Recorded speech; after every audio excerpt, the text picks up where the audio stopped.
Welcome to अज़वा food. अस्सलाम वालेकुम। आज हम बना रहे हैं पुलाव, झटपट पुलाव बना रहे हैं। ये बहुत आसानी के साथ बनने वाला पुलाव है। बर्तन भी कम होंगे और बहुत आसानी के साथ बनेगा। बच्चे खाते हुए कहते हैं इसमें गरम मसाले वगैरह जो हम डालते हैं वो आ जाए।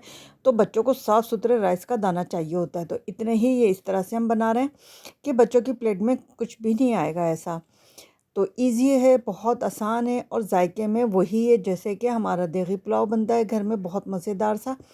तो स्टाइल वही है, मगर खिला खिला एक एक दाना आपको नज़र आएगा। और पुलाव की खासियत ही यही है, अगर खिला खिला दाना ना हो तो पुलाव खाने में मज़ा नहीं आता।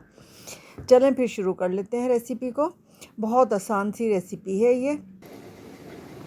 हमने ले लिए टमाटर और इनको ग्राइंड कर लिया। हरी मिर्च को देखें, आसान तक रेसिपी बता रही हूँ। मीट जो हम लेंगे, मटन लें, बीफ लें, मिक्स हड्डी वाला और थोड़ा सा फेट वाला लेंगे तो उससे आपका पुलाव जो बेहतरीन बनेगा। गोश्त अच्छा होगा तो पुलाव का जायका भी अच्छा होगा। अदरक, लहसुन और प्याज हम डालेंगे यखनी के अंदर थोड़ी थोड़ी सी, तकरीबन दो दो टेबल स्पून के करीब डालेंगे। साबित डाल रही हूँ मैं। इसी तरह सब गरम मसाले हम ले लेंगे, जिसके अंदर हमारे पास से सौंफ है, धनिया है, बड़ी इलायची, छोटी इलायची, काली मिर्च, दालचीनी और बादियान का फूल। ये सारी चीज़ें डालने के बाद हमने इसको नमक डालकर अच्छा सा गला लिया है। तो देखा हमने कितने आसान से आपको ये रेसिपी बताई है और बहुत लंबी रेसिपी भी नहीं है, बहुत इजी है। एक छोटी सी प्याज ली, अब थोड़े थोड़े से सब गरम मसाले लेकर इसको हम बघार लगाएंगे। ऑयल लिया है, मस्टर्ड ऑयल में पकाती हूँ मैं। कोई भी खाना हो वो बिल्कुल भी हीक नहीं आती है। तो हल्का सा कलर आने पर हमने इसके अंदर डाल देना है अदरक लहसुन। अदरक लहसुन हमने पहले भी अच्छा इस्तेमाल किया था यखनी में, और अभी भी 2 टेबल स्पून भरकर अदरक लहसुन का लिया है। इसकी भुनाई के बाद अब हम इसमें डाल देंगे हरी मिर्च और टमाटर जो हमने ग्राइंड कर लिए थे।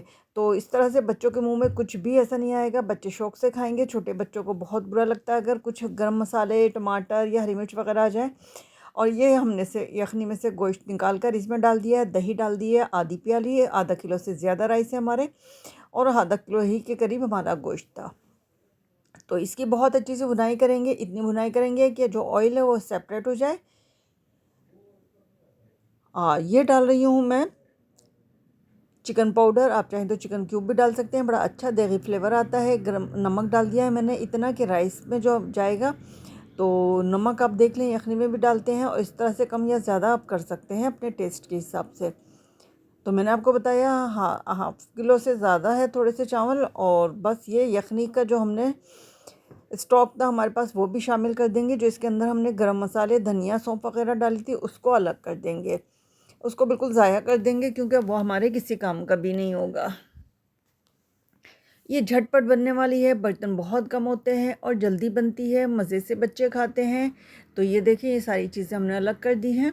और राइस को मैंने 25 मिनट पहले भिगो दिया था। आप 1 घंटे भी भिगो दें तो राइस बिल्कुल ख़राब नहीं होते हैं। पकाने का तरीका आना चाहिए। तो हमने ये राइस डाल दिए हैं। अब पानी चेक कर लूँगी मैं। हमेशा चमचा हिलाकर मैं पानी चेक करती हूँ, क्योंकि मुझे इतना अंदाज़ा है पकाने का। अगर आपके पास राइस अच्छा वाला है तो आपको खुद अंदाज़ा होगा कि कितना पानी जाएगा, क्योंकि मेरी मेजरमेंट और आपकी मेजरमेंट में फ़र्क होगा। तो इसलिए बेहतर है कि अपने हिसाब से आप डालें। गोश्त बहुत अच्छा क्वालिटी का लेंगे तो पुलाव जो है बहुत ही अच्छा बनता है। साफ़ गोश्त का पुलाव कभी भी अच्छा नहीं बनता। ये हल्का हल्का सा पानी रह गया, इसको 10 मिनट का दम लगाऊंगी। हमने रख दिया था इस पर रुमाल ताकि एक्स्ट्रा स्टीम ना जाए इसके अंदर।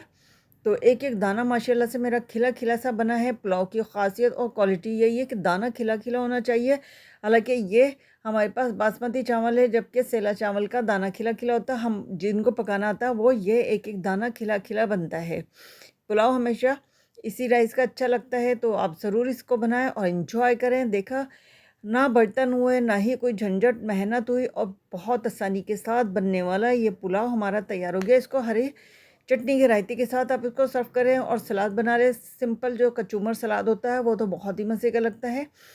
तो अब चलें, हम खाकर आपको बताएंगे कि कैसा बना है। माशाल्लाह से खुशबू बहुत ज़बरदस्त किचन में आ रही है। तो ग्रीन रायता मैंने इसके साथ बना लिया है। तो ग्रीन रायते के साथ हम इसको खाएंगे। मज़ेदार पुलाव हमारा फ्राइडे का तैयार हो गया है। नमाज, जुमे की नमाज के बाद सब आएंगे तो उस वक्त हम शुरू करेंगे। गरम गरम पुलाव मैं उसी वक्त बनाती हूँ जब खा रहे होते हैं, और फ़ौरी हम खा लेते हैं।